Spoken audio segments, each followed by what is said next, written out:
भूकंप किसे कहते हैं? एक नंबर के लिए देखो, हालांकि सीधे कह सकते हैं वो छोटा सा बात ऑब्जेक्टिव में, पृथ्वी के थरथराने को भूकंप कहते हैं, लेकिन ऐसे नहीं लिखना है, पूरा डिटेल में बताना है कि हमारे जो पृथ्वी है ना वो हमेशा गति में रहती है। गति के कारण ना उसका प्लेट जो है कभी पास होता है तो कभी दूर जाता है, तो कभी साथ साथ रहता है, तो कभी साथ साथ रहने के कारण कहीं टकरा जाता है, तो टकराहट होती है तो वही कंपन शुरू होता है, उसी कंपन को भूकंप कह देते हैं। ठीक है, नहीं समझ में आया क्या? और बाढ़ की हानियां, तो देखो बाढ़ की हानियां ये बताने वाला नहीं है, तो खुद हम लोग झेलते हैं, क्योंकि बिहार कितना फेमस है बाढ़ के मामले में तो सबको पता है। तो बहुत सारा बाढ़ लिखने के लिए लिखना लोग कि बाढ़ की बहुत सारी हानियां हैं।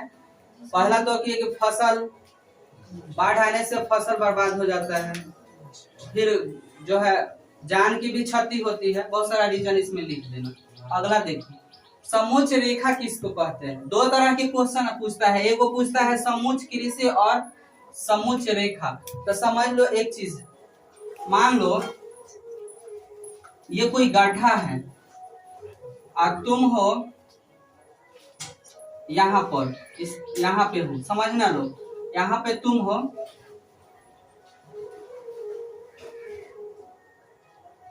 और इसकी एक बात बता दे, समोच्च रेखा ना एगो मापने की एगो विधि है, मापना समझती है, जैसे किसी चीज को मापा जाता है वो एक विधि है। अब मान लो इसकी तल यहाँ पर है गड्ढा का और तुम यहाँ हो, तो कैसे कल्पना करोगे ना इस चीज को कि इतना ऊंचा होगा चाहे इतना गड्ढा होगा, तो ये जो काल्पनिक रेखा है, अब समझ लो क्या है, कैसे लिखना। समोच्च रेखा एक मापने की विधि है, इसमें किसी भूमि के तल, मान लो किसी भूमि के तल पर हो और समुद्र की गहराई के मिलाने वाली काल्पनिक रेखा को समोच्च रेखा कहते हैं। जैसे मान लो हम इस पे चल गए, इस पे चढ़ गए और तुम्हारा लेवल देख रहे हैं कि तुम तो मेरे से नीचे ही ना रहोगे, तो हम अपने ऊंचाई से लेकर तुम्हारा लेवल देखेंगे, मिलाएंगे, तो उस काल्पनिक रेखा को हम लोग कह देंगे समोच्च रेखा। समझ में आया कि नहीं? अब समुद्र के अंदर जाके मापोगे कि कितना, कल्पना ना कर सकते हो, तो वही काल्पनिक रेखा को हम लोग बोलेंगे समोच्च। अब देखो 4 नंबर में क्या बोला है, खनिज के संरक्षण क्यों जरूरी है? तो खनिज जो है अनवीकरणीय संसाधन है, खत्म अगर हो जाएगा तो बनने में तो लाखों करोड़ों वर्ष लग जाएगा, तो उसको इसीलिए संरक्षण करना जरूरी है। समझ में आया? ताकि मेरे आने वाले पीढ़ी को भी मिल सके। बोलो कौन बताएगा चिपको आंदोलन? बोलो संगीता,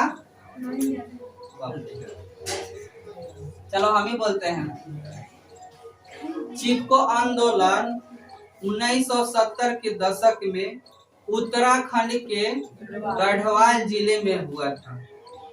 वहां पर सरकारी ठेकेदार वन के काटने के आदेश दे दिया था, तो वहां के महिला और जो चिपको आंदोलन के संस्थापक हैं सुंदरलाल बहुगुणा, ये लोग मिल के, वहां के महिलाएं मिल के पेड़ से चिपक जाती थी, बोलती थी कि पेड़ काटने से पहले मुझे काटो, इसलिए इसका नाम चिपको आंदोलन पड़ गया।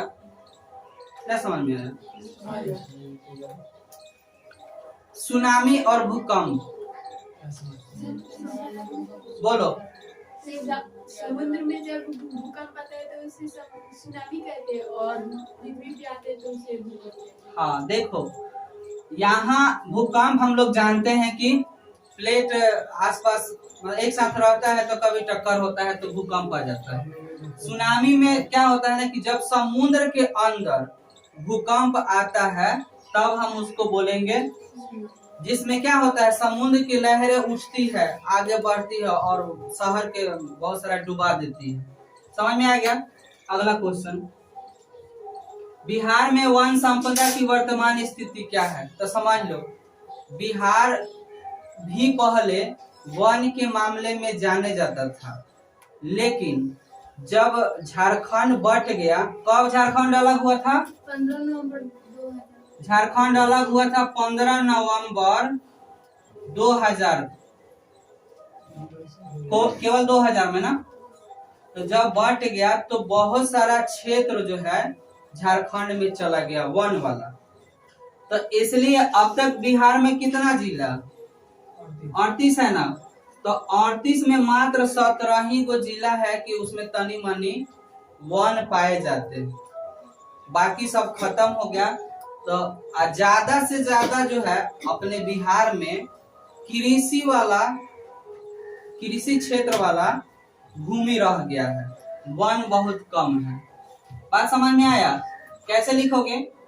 बिहार में वन संपदा की वर्तमान स्थिति क्या है? तो कहोगे कि बिहार में वन संपदा की स्थिति यह है कि पहले के समय में बिहार कृषि के मामले में भी जाना जाता था, वन के मामले में भी जाना जाता था, लेकिन जब झारखंड की बंटवारा हो गई तो कुछ क्षेत्र जो है झारखंड में चला गया और अपने यहाँ जो है वन कम क्या बोलते हैं जिले में रह गया है।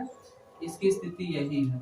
अगला जो है समोच्च कृषि, पहाड़ी क्षेत्रों में की जाने वाली कृषि, जो ऊंचाई ढलानों पर की जाती है खेती, उसको समोच्च कृषि कहा जाता है। हो गया ना?